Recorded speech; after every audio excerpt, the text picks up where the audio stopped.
Drift modes are popping up in sports cars all over the world, but Audi Sport development boss Stephan Reil refuses to have anything to do with them, insisting they're a waste of time and tires.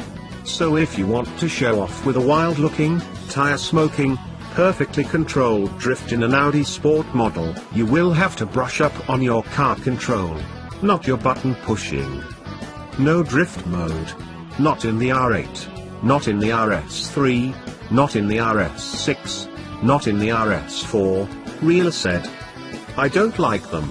I do not see the reason for them. We do not see the sense in sitting burning the back tires. It's not fast. That seems a bit like Reil and his team are missing a trick that is proving popular with enthusiast buyers and isn't technically difficult to do. It's also a whole lot safer than holding down the skid control button for long enough to switch off all the electronic safety nets, which Audi Sport will actually let you do. You can do it yourself, drifting, with the ESP off, if you hold the button, for 3 seconds, Reil challenged.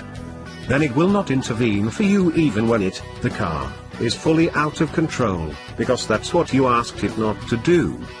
You wanted the full control by pushing that button. You got it. Almost every fast car, from Ford to Ferrari, now comes with, or soon will, a drift mode so drivers can just stomp on the gas and turn the wheel to instantly look like rally stars. The dangers of do-it-yourself drift control, which our forefathers used to call driving, make up most of the moral defense for the companies that use the computer-controlled versions. While critics have called drift modes irresponsible, proponents argue that it is far safer than switching off all the safety nets, because there is still a level of skid control safety behind it.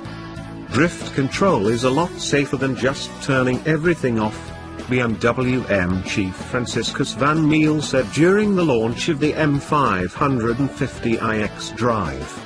The drivers can enjoy the car on a track, but it still has another level of safety to catch them if they make a mistake. But is that extra level of safety actually for the common good? Critics note there is no way to restrict drivers using drift modes on suburban streets. Essentially, all drift modes maintain the car's slip angle by restricting torque delivery to the drive wheels and precisely braking individual wheels, though some utilize other strategies as well.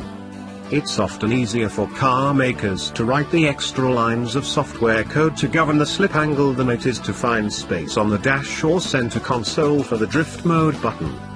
Arguably, the surge in drift modes began with the Lotus 211 track car, which used a variable traction control knob that could vary the car's slip angle in real time, mid-corner.